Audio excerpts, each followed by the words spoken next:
Have you ever gotten to the end of the month, looked at your bank account, and just wondered where on earth did all my money go? Yeah, it's a feeling a lot of us know all too well. And here's the thing, it's usually not about how much you make, but about these small, kind of invisible habits that drain our finances without us even realizing what's happening.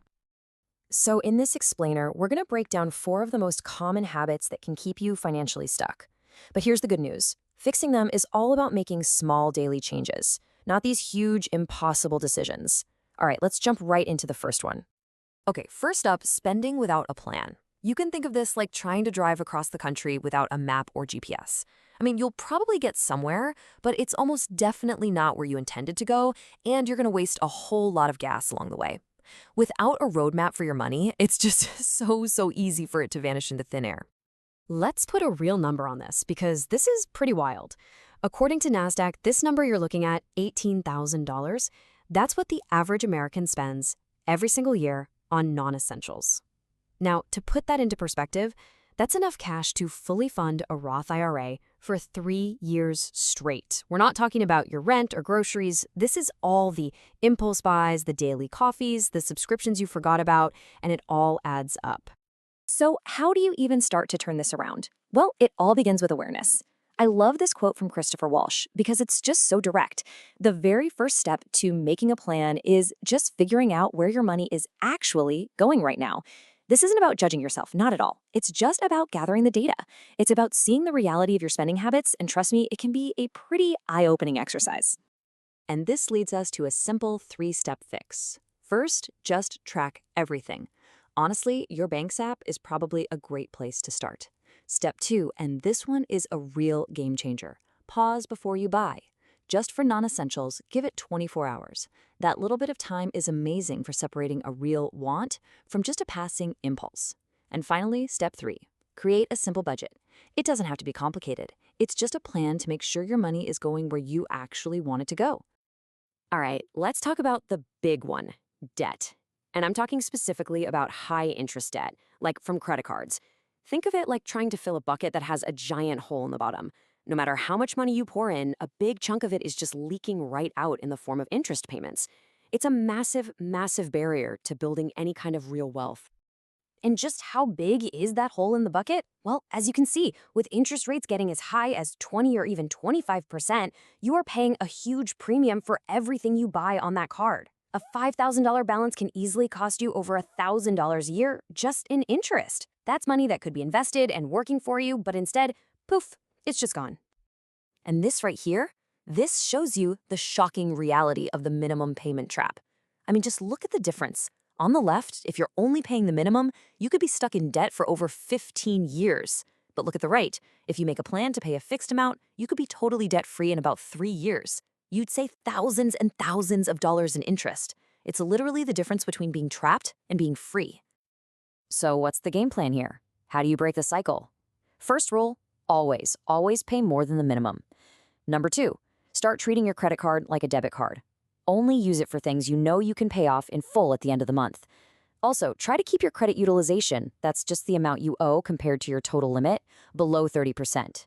That really helps protect your credit score. And hey, if you're struggling with really high rates, look into a balance transfer card. It's a tool that can give you a 0% interest window to pay down your debt without it constantly growing. Okay, our third habit is a little more abstract, but it is just as damaging. Ignoring your future self. It's so easy to focus on what we want and need today, right? But real financial security comes from treating your future self as your most important bill to pay. It all comes down to that old saying, pay yourself first. And the very first gift you can give your future self is an emergency fund. Now, this isn't an investment, it's insurance. It's just a cash buffer of 3 to 6 months of your essential living expenses. So when life inevitably throws you a curveball, the car breaks down, you have a surprise medical bill, this fund is what lets you handle it without totally derailing your finances or having to go into more debt.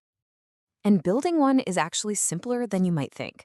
First, open a totally separate account, preferably a high-yield savings account so it's not mixed in with your everyday spending money.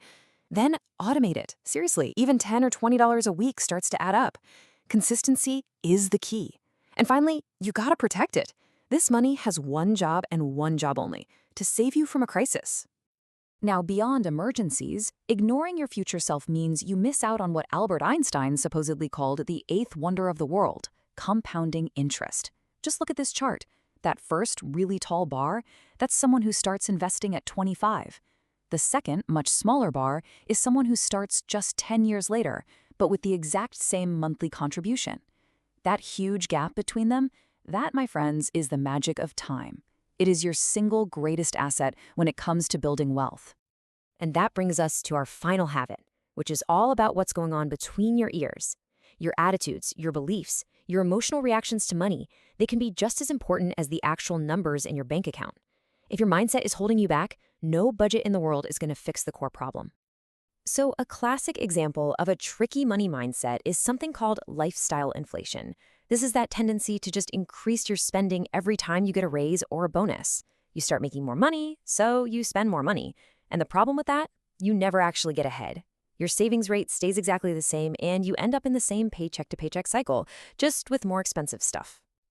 This pressure often leads to a really crucial mindset shift that we all have to make. Real wealth is not what you spend, it's what you save and what you invest. A flashy car that you have a big loan on is not wealth. A healthy, growing investment portfolio, that is wealth. We have to start redefining what wealth looks like for ourselves and focus on financial security, not just the appearance of success. So, how do we actually start adopting this wealth mindset?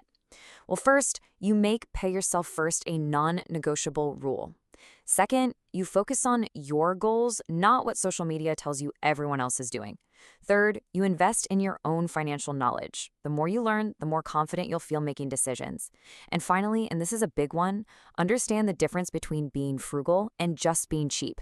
Skimping on important things like proper car maintenance or quality tools for your job can actually end up costing you a lot more down the road. So let's just do a super quick recap of the key fixes. First, track your spending so you can create a real plan. Second, attack your high-interest debt. Third, build that safety net and start investing for your future self.